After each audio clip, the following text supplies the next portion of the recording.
podcast é apresentado pelo Tecnoblog. Por que eles não atacaram isso antes pra conseguir responder o e-mail da Pfizer a tempo?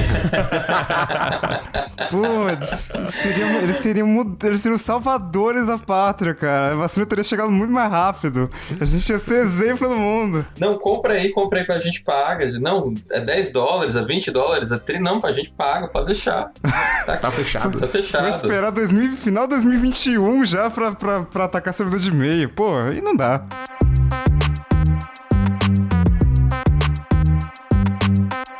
Olá, ouvinte! Seja bem-vindo! Está começando mais um episódio do Tecnocast. Eu sou o Thiago Mobilon. Eu sou o Paulo Riga. Eu sou o Giovanni Santa Rosa. E eu sou o Ayubi. Um ataque hacker ao Ministério da Saúde tem gerado uma série de transtornos ao poder público e também à população. A situação se arrasta há dias e, ao que parece, outros órgãos do Estado também foram afetados. Nesse episódio, a gente conversa sobre a situação da segurança de dados no Brasil e como as coisas chegaram num ponto tão desordenado. Aguenta aí que a gente já começa.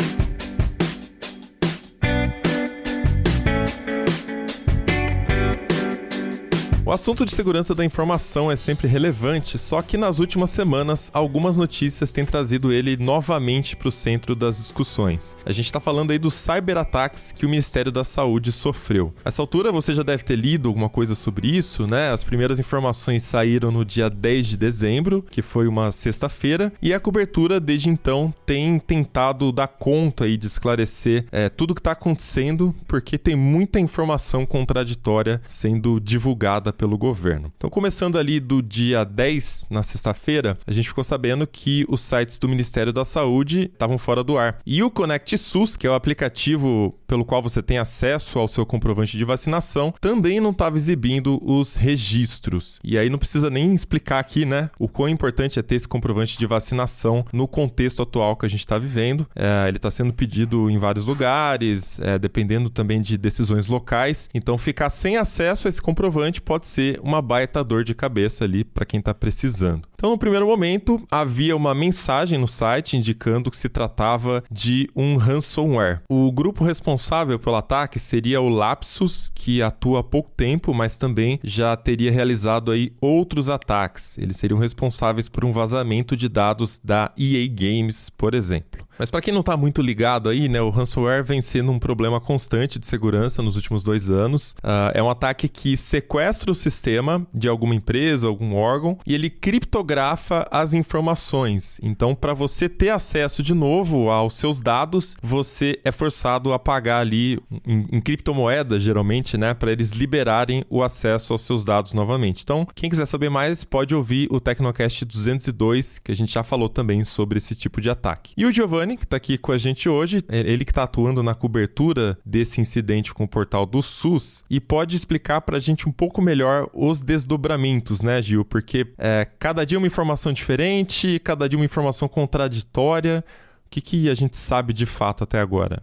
Mobilon, cada dia a gente teve um desdobramento novo, né? A gente teve, desde sexta-feira da semana passada, uma enxurrada de informações, de desdobramentos, muitos deles desencontrados. Primeiro que a mensagem deixada no site saude.gov.br indicava que era um ransomware, mas as primeiras investigações da Polícia Federal já enfraqueceram essa hipótese. Para começar, os meios que os criminosos ofereceram para a comunicação eram um e-mail e um canal do Telegram. Isso não é nada comum. Normalmente, os grupos de ransomware utilizam canais da Dark Web para negociação com suas vítimas. E a mensagem inicial dizia que o grupo havia copiado e excluído dados. Isso também não faz muito sentido em se tratando de ataques de ransomware. Por fim, e mais importante, de acordo com a Polícia Federal, os dados não foram criptografados. Criptografar os dados é um procedimento padrão em ataques de ransomware. É por isso que muitas instituições acabam pagando resgate. Se não há criptografia de dados, é menos provável que seja um ransomware. Uma análise feita pelo perfil EtherSec Anonymous indicou que o que houve, na verdade, foi uma alteração de DNS. Essa alteração fez o site do Ministério da Saúde apontar para o endereço IP que não corresponde aos servidores do órgão. Isso teria causado problema em vários serviços, como o Conect SUS. O ministro da Saúde, Marcelo Queiroga, afirmou que o Ministério tem backup e que os dados não foram perdidos. As informações das vacinas, mesmo assim, continuaram disponíveis no Conect SUS. O Ministério da Saúde, então, sugeriu a emissão da segunda via da Carteira Nacional de Vacinação em postos de saúde. Mas se você não quer ir até o posto, você também consegue o comprovante de vacinação contra a Covid-19 nos sites ou nos aplicativos das secretarias municipais e estaduais de saúde. Nossa, eu lembro que nesse dia,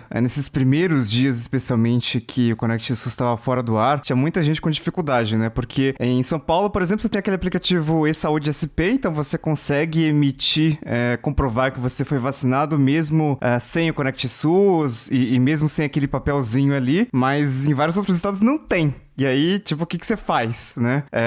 A sorte é que eu precisei comprovar, usar comprovante de vacinação em alguns lugares que eu fui, e daí eu já tinha o PDF salvo, porque eu tive uma viagem, né? A gente foi cobrir o lançamento do Snapdragon 8 Gen 1 no Havaí, e aí tinha que mandar o comprovante de vacinação pra companhia aérea, pra eles validarem, não sei o que lá. E então eu já tinha salvo o PDF, então deu uma facilitada, mas o pessoal tava meio desesperado, assim, porque foi na mesma época em que tinha toda aquela história de que você precisava de um comprovante de vacina, passaporte da vacina pra poder viajar e tal, então tudo aconteceu muito ao mesmo tempo, né? E a complicação foi essa mesmo, né? Mesmo com toda o desencontro, né, do governo não querer o passaporte de vacinação para entrar no Brasil, mesmo para quem está retornando, o STF determinando a obrigatoriedade desse comprovante e tudo mais, foi mais um desencontro de informações e uma confusão para quem está precisando desse documento, né? E os ataques não pararam por aí, né? Na madrugada de domingo, dia 12 de dezembro, o Ministério sofreu um novo ataque. Esse ataque levou ao desligamento da rede interna do Ministério da Saúde. Ao contrário do ataque anterior, segundo a PF, esse ataque chegou a ser bloqueado. No dia seguinte, segunda-feira, dia 13, o Ministério da Saúde negou que esses ataques estavam acontecendo. Aí à noite, o ministro Queiroga admitiu que tinha acontecido sim um ataque. E o Ministério da Defesa foi convocado para ajudar nessas investigações. E aí não acabou, né? A gente ficou sabendo de mais algumas coisas que foram divulgadas nos dias seguintes. O Gabinete de Segurança Institucional, o GSI, emitiu um alerta dizendo que perfis legítimos de administrador foram usados pelos invasores. Então, existe a hipótese de que o atacante, o hacker, acessou os sistemas do governo com login e senha de algum servidor do executivo, né? Então, eles tinham acesso a um login e senha legítimo. Então, é um negócio bem sério. Daí a gente começa a pensar em algumas teorias da conspiração, né? Porque esse negócio de passaporte da vacina, o governo não aprova, tá tendo toda uma disputa política com relação a isso. Só que a explicação pode ser mais simples, né, do que esse trabalho interno, alguém tentando sabotar as coisas, né?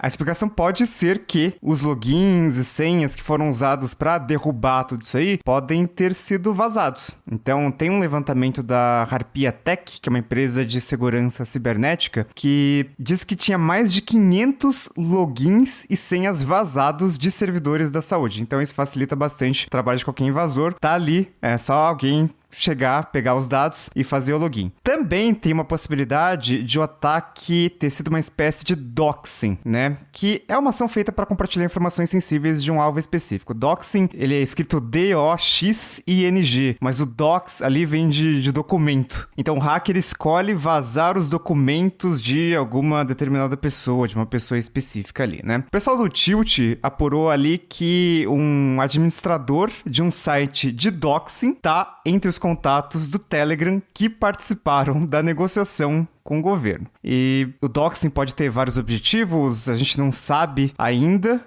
mas existem várias possibilidades para isso ter acontecido. Bom, mas o caso ainda está em curso e hoje, no dia 20/12, enquanto gravamos esse Tecnocast, o Conect SUS ainda está fora do ar, né? Já são 10 dias sem funcionamento e o ministro Marcelo Queiroga projetou que até quarta-feira, dia 22/12, ou seja, no dia da publicação deste Tecnocast, a essa altura você já deve saber, a situação deve estar normalizada. Então, por enquanto, a gente está longe de saber, de fato, o que está rolando com o sistema da saúde. O que a gente sabe com certeza é que teve um ataque, teve ataque até a outros órgãos, como Polícia Federal, Polícia Rodoviária Federal, a Controladoria Geral da União e o Instituto Federal do Paraná. Foi confirmado também que as invasões ocorreram no dia 10/12, então todas no mesmo dia. E existe algo em comum a essas instituições também, todas utilizam o mesmo serviço de computação na nuvem, que é o PrimeSys, uma subsidiária da Embratel. Na prática, ela atua como uma intermediária entre os órgãos e um serviço privado, que seria, no caso, a AWS da Amazon. Mas não deixa de ser curioso, né, que o intermediário seja exatamente o mesmo em todos esses casos. Inclusive, hoje mesmo, o R7 divulgou que os ataques à Polícia Federal e à Polícia Rodoviária Federal derrubaram a rede interna das corporações e, para piorar, nesse caso, teria havido uma perda de dados que, até o momento, também não foram recuperados. Enfim, essa situação toda, né, deixa mais do que claro que existem problemas no esquema de segurança do governo federal e a gente teve até outros incidentes recentes que ajudam a salientar isso. E o Ayub tá aqui também para comentar com a gente, né, Ayub, outros exemplos de invasões, de ataques ao poder público. O que você lembra de cabeça aí de outros exemplos também? Essa mesma vulnerabilidade do login e senha de um servidor público foi utilizado no mesmo caso do TSE, do Tribunal Superior Eleitoral.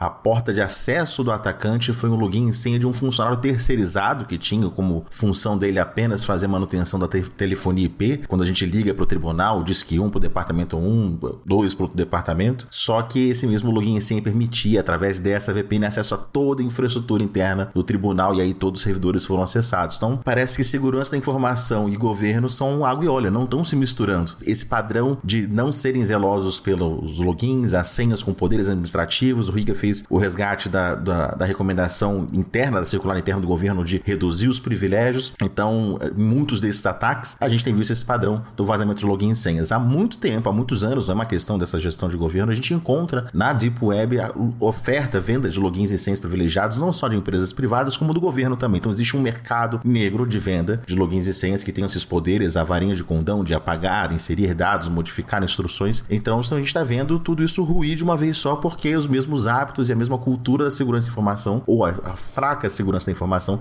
tem que ser repetido em todos esses órgãos. Tem várias coisas estranhas nesse ataque ao Ministério da Saúde, né? Porque, primeiro, se os caras realmente baixaram 50 terabytes de dados, aí ferrou, né? Vazaram todos os nossos dados de saúde, etc. Mas como que ninguém percebeu que tinha 50 terabytes de dados trafegando na rede? Tipo, alguém clicou lá em download e de repente tinha 50 terabytes e ninguém percebeu que tinha um tráfego meio anormal ali, sei lá. Se tinha backup e tava tudo certo, pô, precisa de, sei lá, 12 dias pra restaurar um backup? Cara, backup lento esse, né? Sim, os números não fecham. Tudo que a gente percebe por essa demora é que tem muito mais do que foi divulgado. Uma das hipóteses que eu tenho é que no caso do ConnectSUS, ou os dados foram realmente apagados em massa, além da criptografia, como a gente já tinha especulado no início, ou então os dados existem lá, estão lá, mas não são confiáveis. Eles não conseguem distinguir qual é a versão oficial e não oficial desses dados, e aí é muito sensível para o governo voltar a emitir certificados. Será que tem certificados falsos, adulterados, nomes de pessoas que foram modificados?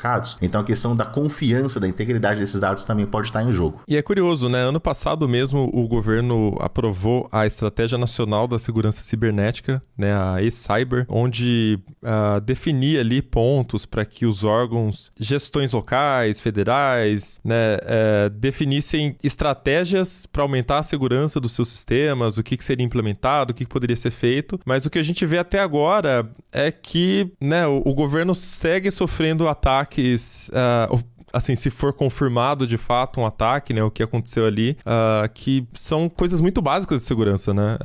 Quando o Giovanni estava contando a questão mesmo de, aparentemente foi do estudo da E7, que parece que trocaram o DNS do servidor, do site ali, do domínio, né? Então, pro ouvinte que não está muito familiarizado com a parte técnica, o nome que você digita na barra de endereço, ele é meramente um nome bonito, mas por debaixo do capô é um IP. Então esse IP está no servidor, o site está em um servidor, então existe uma associação entre o nome bonito que você digita e o endereço que vai para um servidor. Isso é feito através do DNS, aí o Ayub até conseguiria explicar isso melhor do que eu aqui, mas basicamente é como se o domínio aponta para outro servidor. Então, assim, como é feita essa alteração, né? Se foi esse o caso mesmo, como é feita essa alteração? E aí chega nesse ponto que o Ayub estava contando também, do que provavelmente foi um acesso a uma senha vazada, alguma coisa desse tipo, né? Então, como que um sistema tem um nível de segurança tão básico, né? Tantos servidores terem senhas vazadas e essas senhas não estão sendo monitoradas e ninguém está atualizando e trocando, invalidando, né? Já faz mais de um ano, né? E nesse meio tempo, vários ataques acontecendo e nada acontece feijoada. O grande desafio no poder público é que o TI de cada órgão é um TI independente. Quando a gente pensa no governo, a gente pensa numa estrutura única, mas cada autarquia, cada órgão tem a sua equipe de TI e tem as mais variadas maturidades dessas equipes de segurança. Então, alguma equipe que já sofreu ataque, já aprendeu com os próprios erros, já está muito bem segura, nada impede que no prédio ao lado, lá em Brasília, tem uma equipe que está mais matura, mais descuidada, e aí por isso que a gente vê esses alvos se repetirem. Essa onda de ataques também que a gente tem percebido no Brasil é que o noticiário, tanto nacional como internacional, pintou no Brasil um alvo no mapa, né? Todo mundo que é cracker, que é hacker, opa, se existe um país, uma grande nação, que tem equipe de TI que está falhando na segurança da informação, será que eu consigo? Qual vai ser o órgão que eu vou conseguir? Então a nossa cabeça está a prêmio na internet mundial, então vários grupos, desde os ativistas, desde os criminosos, estão buscando ativamente achar todas as vulnerabilidades que a gente tem, então teremos tempos sombrios daqui pra frente. E o país é um prato cheio mesmo, né, o Brasil internacionalmente, justamente porque é um país grande, são mais de 200 milhões de habitantes, né, então, enfim, as oportunidades aí para quem tá mal intencionado são bem grandes, e daí também a importância de o governo se atualizar rapidamente, o que a gente já sabe que até em um país muito avançado e que tenha conhecimento, né, de tecnologia, é muito difícil você correr atrás, né, até para empresas privadas, muitas vezes, é difícil você manter o ritmo da inovação. Para uma organização burocrática, pior ainda. Mas, enfim, desses ataques todos que vêm ocorrendo, Ayub, você vê algum padrão nas vulnerabilidades que são exploradas, esses vazamentos no geral? Tipo, tem alguma coisa que a gente tá errando sempre? Parece que a psicanálise fala que a gente tá condenado a repetir aquilo que a gente não supera. Então, o que não estamos superando como país em termos de segurança da informação? O segundo fator de autenticação. E aí me corta o coração, porque é o seguinte, temos um divisor de águas aqui. O nosso setor financeiro já aprendeu essa lição. Todo mundo que tem conta em instituição bancária no Brasil é obrigado a ter um segundo código além da sua senha. Um token, uma biometria, tem um segundo fator. E parece que o poder público ainda assim não. E aí o que me causa espanto é como é que o servidor público, o gestor, seja político ou não, que tomou essa decisão, que gera essa equipe, é o líder técnico dela, para acessar a conta dele, pessoa física do salário dele, ele tem que usar um token, ele tem que usar o segundo fator de autenticação. Mas o sistema da Polícia Rodoviária Federal, que emite multas, que cadastra veículos roubados ou não tem o segundo fator de autenticação, que somente com essa única medida, esse comércio, esse mercado negro de logins e senhas, cairia por terra, porque o grande trunfo dos dois FA, 2FA, que é a sigla, é que por mais que a senha seja vazada ou deduzida, por você não ter justamente o segundo fator de autenticação, ela em nada serve. Então esse é o erro que a gente não está superando. E garanto, quando a gente superarmos esse, quando depois dessa crise, o poder público aprender a adotar em todas as esferas o segundo fator de autenticação, vai ter um próximo, a gente vai sair de um buraco e cair no próximo, porque a nossa cultura está muito atrasada em segurança da informação, como esses incidentes mostram pra gente. Eu tava lembrando, faz 4 anos, nossa, faz tudo isso. Em 2017, a grande notícia de segurança da informação que a gente tinha era o WannaCry, né? Que era aquele ransomware. Todo mundo descobriu o que era ransomware. Apareceu no Jornal Nacional. Olha, ransomware é isso aqui. Ele criptografa os dados, rouba, pede resgate, enfim. Aí todo mundo ficou sabendo o que era isso. E começou ali na Telefônica Espanha, daí foi espalhando pelo mundo. Mas o que eu lembrei agora foi que afetou o NHS, né? O NHS, Serviço Nacional de Saúde Britânico. E teve uma interrupção naquele dia, né? Naquele dia zero, naquele dia que aconteceu e que várias empresas, inclusive o NHS, foram afetados ali. Então, teve hospitais que pararam de funcionar por algumas horas. Gente que tinha consulta marcada ali no NHS teve que reagendar, porque, enfim, o sistema estava inoperante. E aí aparecia aquela tela vermelha ali do WannaCry, super famosa, né? Paga resgate em Bitcoin, que ficou super sendo mostrado em vários veículos jornalísticos. Mas eles conseguiram restaurar os serviços bem rápido, né? E a gente tá falando do NHS, que é um sistema de saúde, talvez o único que a gente consiga comparar ali com o SUS, né? Porque é um sistema que também ele é universal, ele é gratuito para todos e ele tem muita gente, né? Acho que não tem nenhum outro serviço de saúde universal como a gente tem no Brasil, como a gente tem no Reino Unido. E funcionou, assim, eles foram atacados, foi um problema, mas eles conseguiram se virar. E aqui parece que, gente, o que tá acontecendo? Não conseguem colocar os comprovantes de vacinação no ar. Naquela época, no ataque do NHS, não tinha pandemia, né? Então, sistema de saúde, ok, é importante e tal, mas agora que a gente realmente precisa do negócio, eles têm que agir o mais rápido possível pra colocar, ainda mais falando de comprovante de vacinação e tal. Como que tá demorando tanto, né?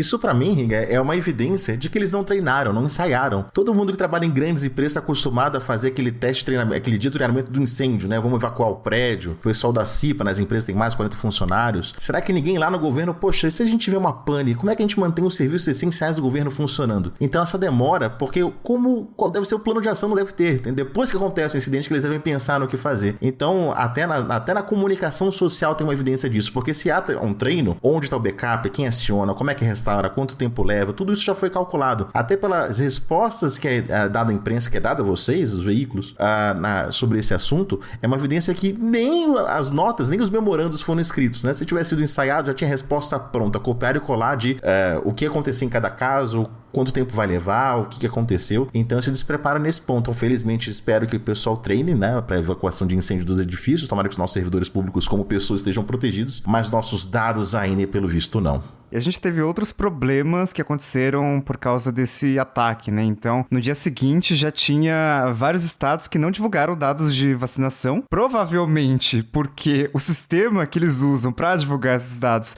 também ficou fora, também foi afetado por esse ataque. E você tem um problema, porque se a gente tem mais de metade dos estados que não divulgam dados, então a gente não tem dados confiáveis sobre como que tá a vacinação, né? Então, é meio... como que você vai confiar que, tá tudo... O Programa Nacional de Imunização tá funcionando, que as pessoas realmente estão sendo vacinadas, enfim, que não tá faltando vacina, enfim. E o sistema como um todo também ficou lento, então não é só você conseguir ou não pegar o seu certificado de vacinação, mas também teve gente com problema para marcar consultas, porque também teve esse negócio desse sistema ser afetado. Então, a gente tem vários desdobramentos e justo nesse momento em que a gente precisa do SUS, né? Precisa do SUS funcionando.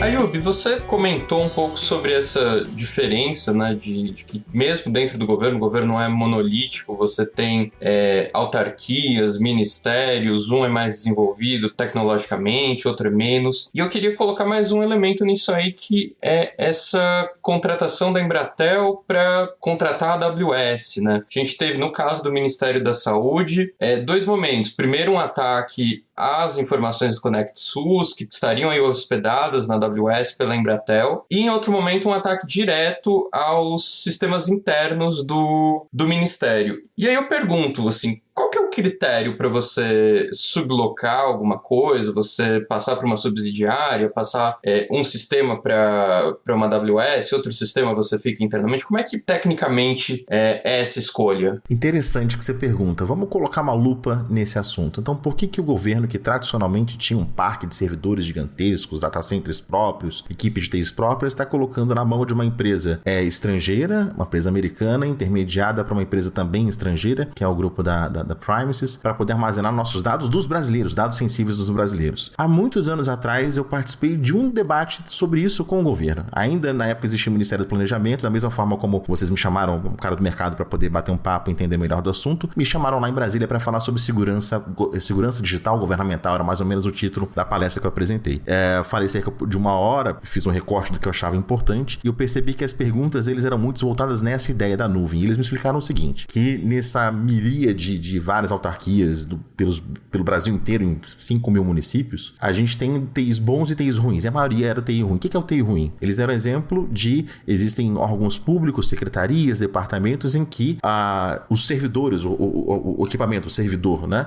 Ele serve como apoio da mesa do funcionário público, ou seja, o cara tem um tampo de madeira, tem um servidor da Dell, da IBM, outro servidor da Dell, da IBM, como se fosse um cavalete. Então, tem todas as situações possíveis. E quando queima uma peça, quando faz alguma substituição, então para poder tirar de todo esse risco, assim, de ter o país inteiro com milhares de servidores, funcionários públicos e equipamentos e sistemas diversos, e quando você faz a reposição de peça, qual é o CPU para poder atualizar cada um? São vários fabricantes. Qual é o formato de disco? São vários diferentes. Seria tudo mais simples se a gente colocasse isso na mão da nuvem. Qual que é a vantagem dessa nuvem? O que ela se preocupa? O hardware é uma preocupação dela, a energia é uma preocupação dela, o espaço físico é uma preocupação dela, se algum desses itens queimar, o ar-condicionado der falha, tudo isso ela se preocupa? É parecido com alugar um carro, né? Você não troca o pneu, não faz a revisão, não troca o óleo. O carro da locadora é a locadora que cuida disso para você. Você se preocupa em dirigir. Então, eles me perguntaram se era correto ou não o governo ir nessa direção. E a minha resposta na época para a equipe que estava lá me ouvindo, tinha um secretário do ministério presidindo a sessão, eu dividi os dados do governo em dois, os sensíveis e os não sensíveis. E os sensíveis eu gostaria que ficasse ainda sobre uma autarquia brasileira, né? Não gostaria que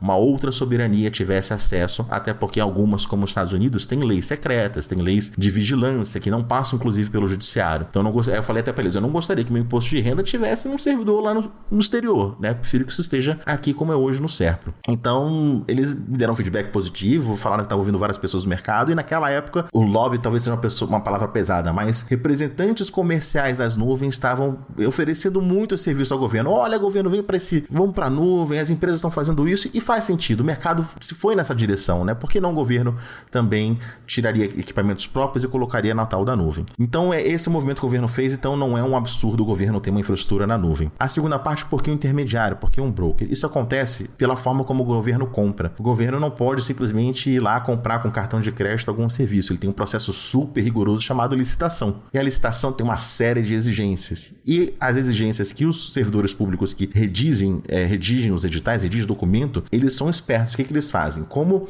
a gente não tem como contratar funcionário facilmente porque envolve concurso público, a gente não tem como gastar dinheiro facilmente, quando eles contratam um serviço, eles pedem barba, cabelo e bigode. Vou dar um exemplo da pandemia. Quando a gente estava discutindo comprar as vacinas da Pfizer, no edital vinha junto que viesse o gelo seco. E a Pfizer respondeu, mas eu fabrico vacina, não fabrico gelo seco. É porque era esse esforço, esse hábito do governo de pedir tudo pronto, para que ele não tenha que fazer uma licitação para comprar vacina e uma outra licitação para comprar o gelo. Imagina que vem um, não vem o outro, por exemplo, né? Então, nas licitações de TI que eu tive a oportunidade de participar, eles pedem até que a gente entregue os cabos juntos. Geralmente, quando você compra uma impressora, ela não vem com o cabo junto, né? Mas eles têm a preocupação que venha tudo junto, para que não tenha que nenhum outro processo burocrático ser envolvido. Todas essas regras e condições e prazos e multas, uma empresa americana não consegue dar conta. Então, tem que ter algum intermediário, um corretor, alguém que vai fazer essa intermediação entre o fornecedor estrangeiro e o poder público brasileiro. Alguém que conhece, seja bem relacionado com os dois, né? O corretor muito bem relacionado com o inquilino e com o proprietário do imóvel. Então, esse broker, que é o termo técnico, conhece todos os produtos da nuvem, sabe implementar eles, sabe como vender, como precificar e sabe se relacionar com o governo. Então, por isso que a gente tem um intermediário. Mas você tem governos e governos, né? Alguns são mais poderosos que outros e tal. Acho que há algum tempo, alguns meses, inclusive essa discussão sempre volta. Amazon, Microsoft e Google se estapeando para conseguir contrato do governo americano, né?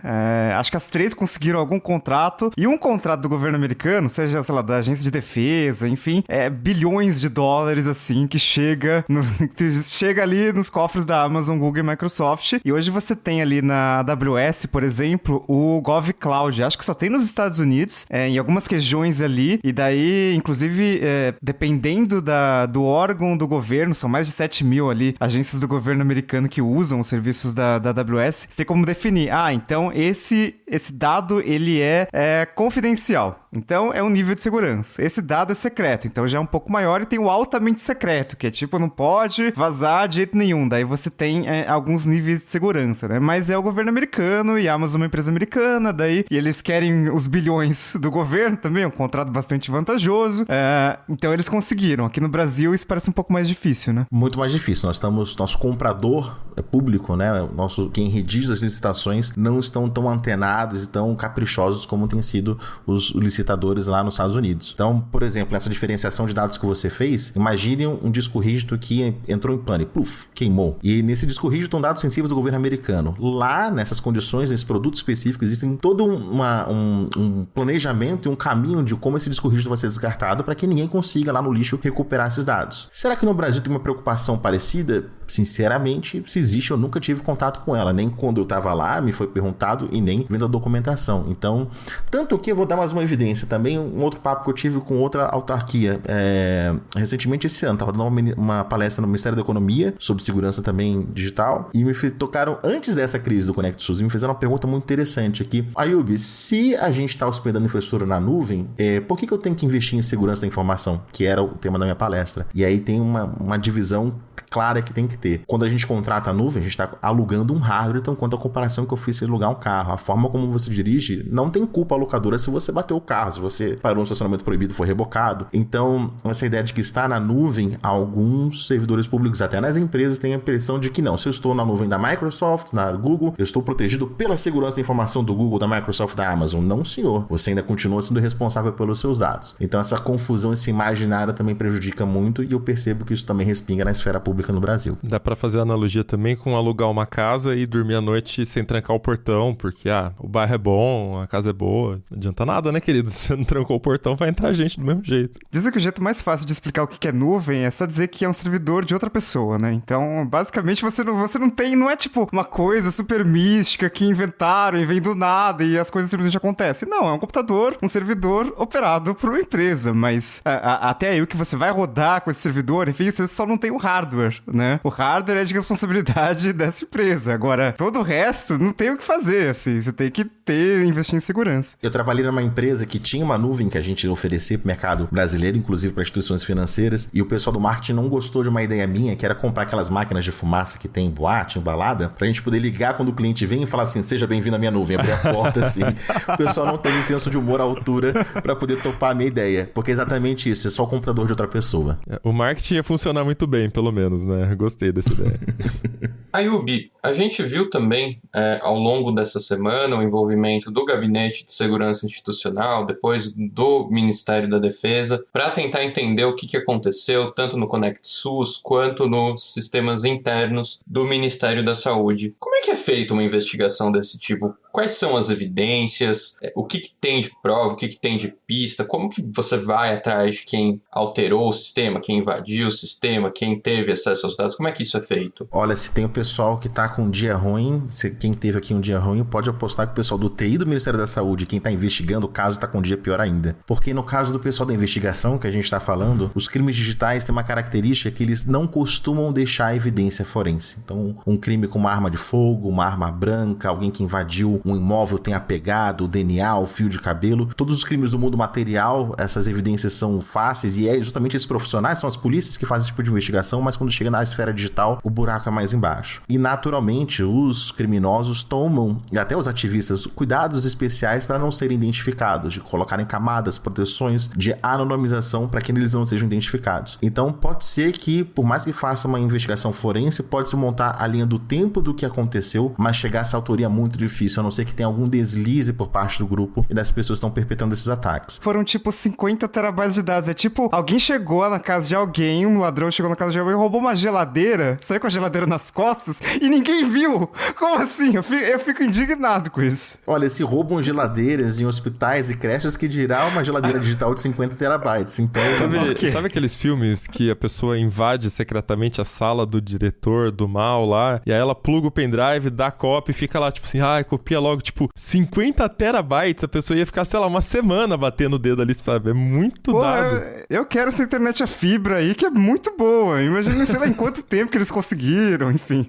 O que eu deduzo a partir da minha experiência observando o TI do poder público? Tem esse aspecto que a gente fala dele ser muito fragmentado. Então, tem até uma expressão que cachorro de dois donos morre de fome, né? Em inglês também tem que a sopa feita por muitos cozinheiros estraga o caldo. É muita gente, é muito cacique para pouco índio algumas vezes, e nessa organização não fica claro de quem é responsabilidade. É regional de outro estado, não sou eu que cuido, né? Aquilo é outro departamento, não sou eu. Ou então até no horário, acabou meu expediente, não vou cuidar. Então, como é uma cadeia de comando de gestão de liderança muito grande, se comparado às organizações privadas, é muito comum ter coisas que vão por baixo do radar. Talvez não seria surpreendente que ninguém teve a atribuição de olhar o todo, de ter um gráfico do somatório e falar, pera lá, por que a gente está fazendo muito upload para a internet? Não me surpreende de não ter esse gráfico.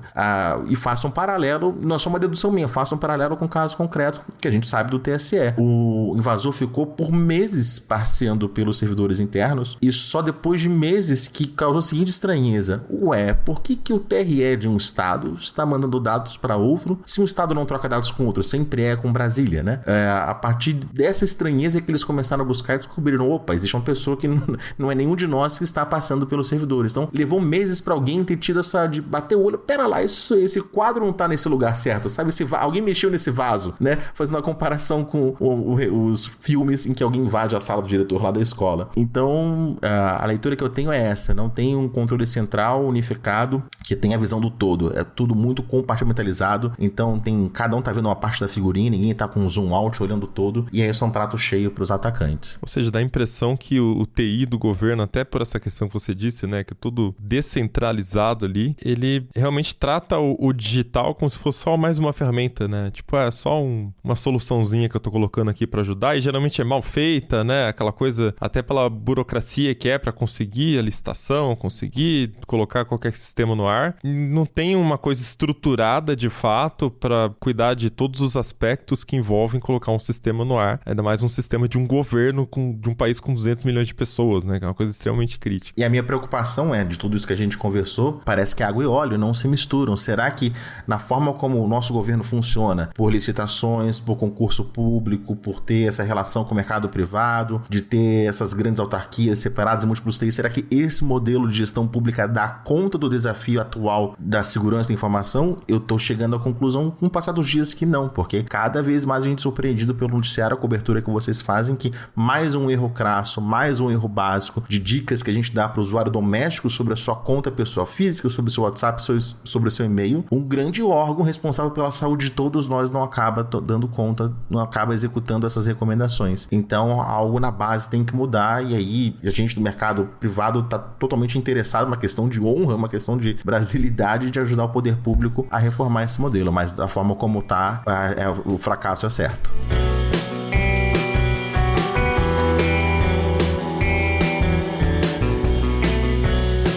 E aí nessa situação onde os profissionais de segurança do governo, enfim, o governo no geral parece não entender, né, as complexidades que envolvem a estruturação de um sistema desses, eu penso também um pouco na parte da investigação, né, que o Giovanni até levantou essa bola, como que é feita a investigação, como que encontra as pessoas. Levando para um lado um pouco mais técnico, a polícia entende, né, como que funciona a tecnologia a partir do IP, a partir do DNS. A gente já tem uma corporação preparada para entender essas nuances também, esses detalhes técnicos? Eu vejo as autoridades policiais e do judiciário parecido com aqueles pais que estão surpresos de ver os filhos lidando com a tecnologia. Sabe, quando a gente tem que explicar para os pais de observa o que seu filho está fazendo, monitora as conversas, esse tipo de cuidado. Ainda assim eu vejo o poder público muito ainda chocado com o que acontece, não só na parte nós usuários brasileiros, como na esfera criminal também. E isso se manifesta de várias formas. Primeiro, é importante salientar que a gente tem ilhas de excelência. Então a gente tem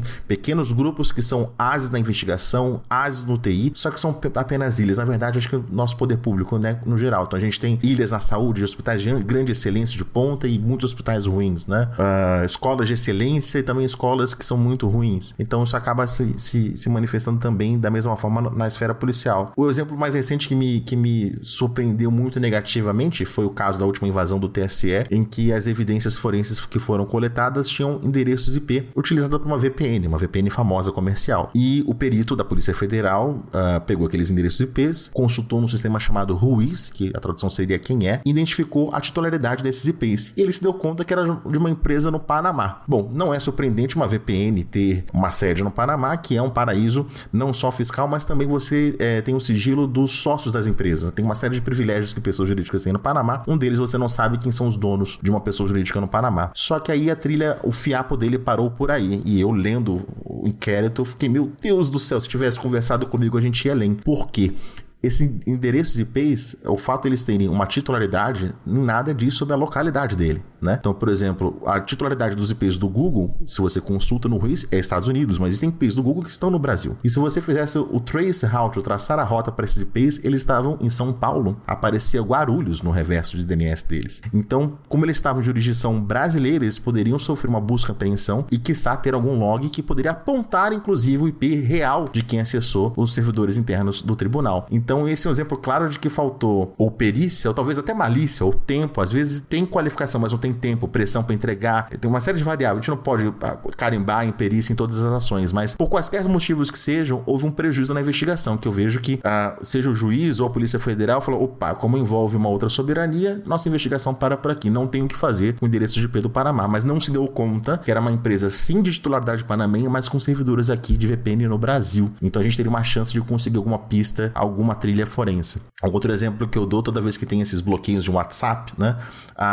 O judiciário manda ordens de bloqueio para as principais operadoras de telefonia móvel e internet fixa do Brasil, só que eu sou um dos profissionais da cadeia produtiva do acesso à internet, eu nunca recebi essa ordem. Então todas as empresas que eu controlo, que sou responsável pela conectividade, nunca foi bloqueado o WhatsApp, porque o judiciário não conhece que existem vários provedores de internet que não são as 4 ou 5 principais que as pessoas conhecem. Então há um vale gigantesco de desconhecimento dessas autoridades, não tiro a razão delas, porque saber como investigar, fazer como conhecer as leis, fazer escuta telefônica, eles têm um know-how que é maravilhoso para conseguir descobrir tudo isso, mas dar conta disso e também dos nuances do TI, do cybercrime, tem sido muito difícil. Então essas ilhas de excelência que a gente tem no Brasil não estão dando conta de investigar casos como esse que a gente está discutindo. Quando eu lembro da época das revelações ali do Snowden, de que a NSA monitorava tudo, né? A gente lembrava que, putz, eles tinham ligações ali com a fibra que ligava um servidor no outro, e daí eles conseguiam interceptar e tal, e aí tinha como interceptar a ligação de operador, enfim, isso já é um pouco mais simples, mas tinha como, sei lá, interceptar dados, e aí começou aquele movimento, não, gente, tem que colocar SSL, tem que trafegar os dados HTTP de forma segura, porque senão você pode ser espionado e tudo mais, e aí depois a gente descobriu que, não, mas dá pra quebrar essas criptografias, assim, não é nada de outro mundo e tal. Eu penso, putz, então, realmente, o Brasil não deve monitorar ninguém, né? Porque a gente sabe, os Estados Unidos têm um puta poder de monitorar as pessoas, de ver o que elas estão fazendo e descobrir a origem. Eles têm uma inteligência ali de informação muito grande. A gente não consegue simplesmente ver a geladeira saindo pela porta, né? É uma coisa bem... Parece que a gente tá muito atrás. A sua dedução é corretíssima. E aí vamos transformar isso no dia a dia. Como é que eu, que lido com a cadeia produtiva da internet, trabalho no controle central da internet, no atacado, que a gente chama de BGP, como é que esse assunto esbarra na gente? Por vezes, os provedores de internet recebem ofícios, né, memorandos, documentos, ou do judiciário, ou da polícia, falando o seguinte, olha, nessa data e hora, esse endereço IP cometeu um crime. E aí costuma dar uma informação genérica, racismo, pedofilia, roubo senha de banco. Nós queremos saber quem era a pessoa que estava por trás desse IP nessa data e horário. E aí a gente está numa situação muito, muito em atrito com as autoridades, ainda mais com a LGPD, porque é o seguinte, se é um juiz que dá a ordem, o judiciário tem esse poder de bater a varinha de condão, faça-se cumprir. Mas quando é o policial que pede informações, eu posso quebrar o sigilo, eu posso quebrar a privacidade de quem que era o assinante do provedor de internet, o endereço dele, o nome, CPF. Então, muitos provedores respondem que não reconhecem a legislação que um policial ou um promotor poderia pedir isso sem uma ordem judicial, e eles ficam, obviamente, irritados e acabam pressionando a gente, estacionando viatura na porta, falando que vai levar a gente preso para prestar esclarecimentos. Então, já sofri esse tipo de pressão, de atrito com autoridades policiais, porque eu preciso seguir a lei. Se o jurídico da minha empresa fala não pode liberar dados, até para uma autoridade policial, somente para um juiz, eu sou obrigado a cumprir. Então, o esforço que eu vejo as polícias civis e federais, inclusive PRF, PF, em tentar extrair de nós essa informação é uma evidência que o monitoramento é muito esparso, se existe algum. E Ayub, como ficam essas provas se elas conseguirem ser coletadas, né? Você falou muito dessa questão da investigação, de muitas vezes o perito não estar preparado, não ter tempo, às vezes, para seguir uma pista e tudo mais. E quando isso bate no judiciário, como é que fica? O judiciário tem competência para entender isso? Consegue entender isso? Consegue julgar essas provas corretamente? A vantagem do judiciário é que ele é o templo do contraditório. Então, por mais que a autoridade policial induza o juiz a um erro, haverá um advogado de defesa que vai falar, pera lá, vai chamar um perito, alguém do mercado, para poder falar que existem dúvidas, pairam dúvidas sobre aquele conjunto de provas coletados. Mas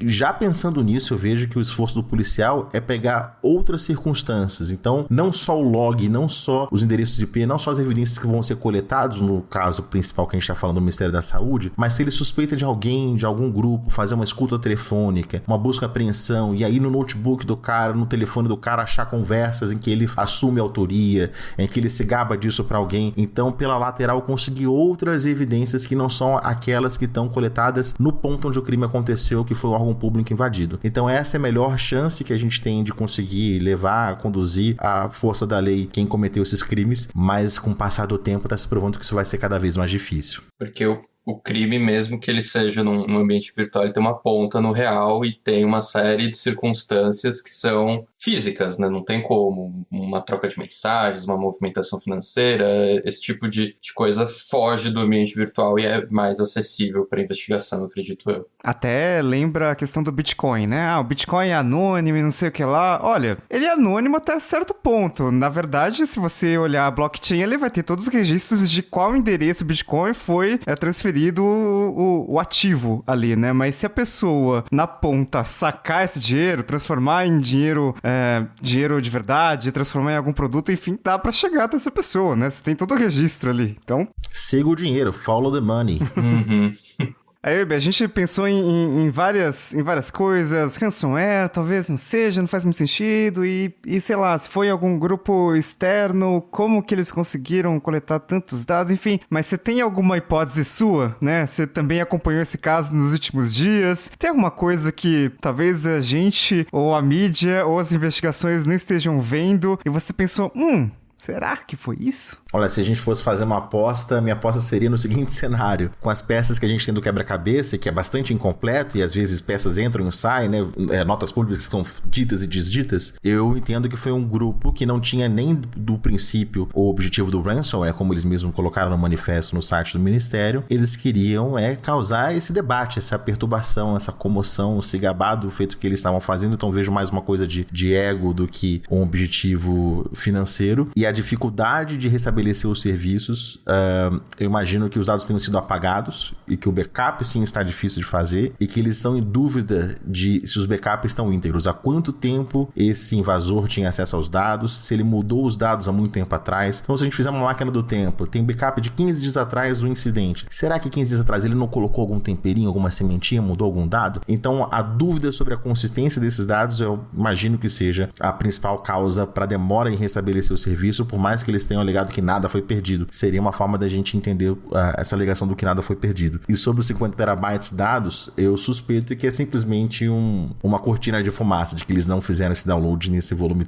todo, até porque, além de ser um bem valioso, a gente não tem visto ele ser divulgado, né? A gente não tem tido amostras dele em grande volume de forma indubitável. Tem gente que faz essa alegação, mas pode ser um recorte, um copy cola de vários outros vazamentos que a gente vem encontrando. Então, o que eu tô imaginando que tá tirando o sono do meu colega de trabalho lá no Ministério da Saúde eu tenho backup, ele é volumoso, gigantesco, e como é que eu sei o que é saudável, o que não é, o que é confiável, o que não é? Por que eles não atacaram isso antes pra conseguir responder o e-mail da Pfizer a tempo? Putz, eles seriam salvadores da pátria, cara. A vacina teria chegado muito mais rápido. A gente ia ser exemplo no mundo. Não, compra aí que a gente paga. Não, é $10, é $20, é 30. Não, a gente paga, pode deixar. Tá fechado. Tá fechado. Vou esperar final 2021 já pra atacar servidor de e-mail. Pô, aí não dá. Então é isso, vamos chegando ao final de mais um episódio do Tecnocast. E aí, manda pra gente seus comentários se você teve alguma dor de cabeça aí com a queda do sistema do governo, do Conect SUS, ou suas apostas, né? Se você tem algum palpite do que tá rolando, que até o momento a gente tem pouquíssimas informações e no máximo a gente consegue imaginar como é que tá a situação lá dentro do governo. Manda pra gente seus comentários na comunidade.tecnoblog.net ou comenta lá no Twitter marcando o @Tecnocast. Se quiser continuar o papo com a gente em todas as redes, eu sou @Mobilon. @Paulo Riga. @GIOVSR, 2 underlines. E @Ayubio. E como tá fácil os arrobas de todo mundo hoje aqui, é só você acessar o post desse Tecnocast, que tem os links para você acessar as redes sociais e conversar com cada um dos participantes. E esse episódio foi produzido pelo José de Oliveira, editado pelo Ariel Libório, e a arte da capa é do Guilherme Reis. A gente fica por aqui e voltamos com outro episódio semana que vem. Até lá! Tchau! Tchau! Abraço.